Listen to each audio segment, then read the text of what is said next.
Dnes vás vezmu do dobrých kousků, což je výběrový second hand v Praze, na Vinohradech v ulici Korunní. A pojďte se podívat, jaká je to tu krása.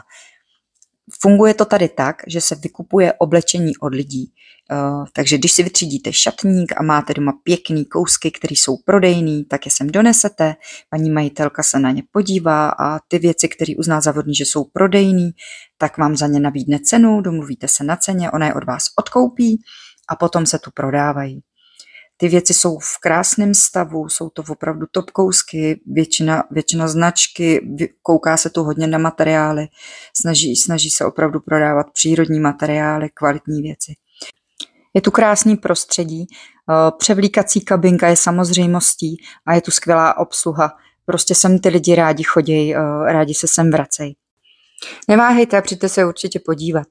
No, moje práce tady je tvoření výlohy, takových outfitů z oblečení, který si můžete koupit. No a taky si mě tady můžete zarezervovat a já vám pomůžu vybrat dobré kousky, oblíknu vás od hlavy až k patě.